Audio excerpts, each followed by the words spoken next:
So, before I get this little story started, I'm not going to take credit for this point. I'm going to credit my friend. He was the one that pointed this out to me, and it was quite funny. He messaged me. And this goes back to a rumour. There was a rumour about CM Punk and Chael Sonnen, and for those of you who remember, the rumour was CM Punk was apparently going to escort Chael Sonnen to the ring for his fight in Chicago, the UFC on Fox #2 show. And it was this big story, apparently, that CM Punk and Chael Sonnen were going to be seen together publicly, and he was going to escort him to the ring.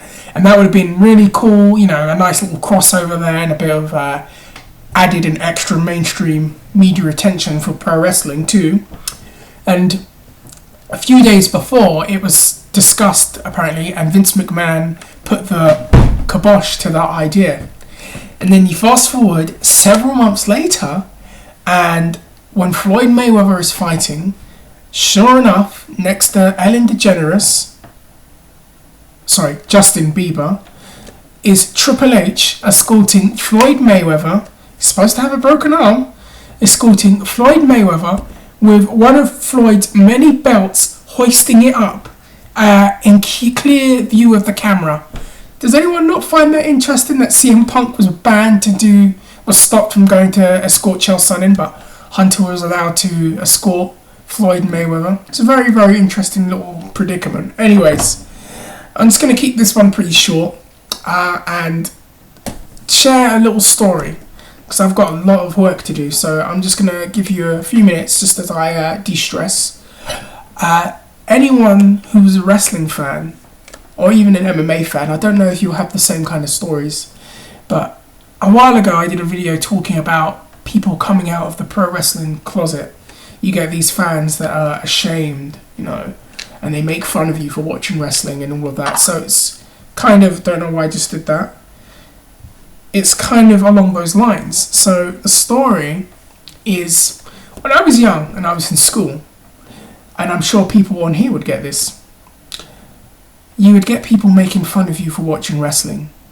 All these guys in my school, these people in my school, oh, why would you watch that, man? What will you watch that for? It's gay, it's too many new undies and oil, it's gay, it's for homosexuals. Like, that's even an insult. It's like a straight, it's like a gay person. It's like, I wonder if we'll ever get to the point where a gay person will make fun of you for being straight, but, come on. That's the point, anyway. It's gay, what are you watching that for, man? It's gay, it's for baby boys, it's gay. And people used to make fun, it's fake, it's fake, it's fake. And suddenly that all changed, because in school, one of the most attractive girls in my class, and in the entire school, this girl, and I'll protect her name and I'll give her a fake name, Penny. She was one of the best looking girls in the entire school. It was like something out of the OC. When you get that dream girl, everyone fancies her, and everyone will do whatever they can to get her, just to say hello or just to look at you. So one day we were in maths, and she just sits next to me, and I used to talk to her anyways because I was friendly with her and she knew my cousin. And she sits next to me and goes, oh, that's Chris Jericho, because I had a magazine out. And I was like, yeah. And she's like, yeah, Chris Jericho is my favourite wrestler. I watch it every Saturday. He's my favorite. He's so funny.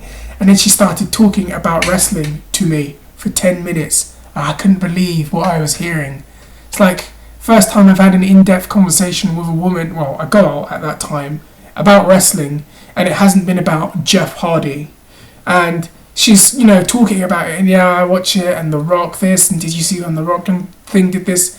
And suddenly, all those boys in my year that made fun of me for watching wrestling were like this, ready? When they heard, I'm like, what? And they were all listening. And then they were all trying to chime in and join in the conversation. Like, oh yeah, I watch that stuff, Natalie, I watch it. And then the next day, all these boys are buying wrestling magazines. Natalie, I've got a poster of Chris Jericho for you. I've got a poster of Chris Jericho. Triple H, I've got a poster of them all for you. Oh, it was just one of the funniest thoughts I've ever had. One of the funniest memories as a wrestling fan I've ever had. So, just a story I was going to share with you, and I'll leave it at that. So, Does anyone else have any kind of funny wrestling stories? It can be absolutely anything you want to share, anything you want to say. If you want to do a video response, please do it. If you want to write something, please do it. Before I go, just want to thank a good friend of mine, Mr. and I can never say his name right, my friend from up in Bolton, M.R. Dawson, if I can say it right. You've got to say it on your video one day so I know how to pronounce it. He was very generous and plugged me, and I just wanted to say thank you for that. And thank you for the people coming down and subscribing and writing, and it's really good going back and forth with you. And once I get through all this work in the next couple of days, I'll be free again, so I'll be able to do some more videos. Until then, God bless all of you. Hope you're doing all right, and I will get back to you, who knows, very soon. So take care.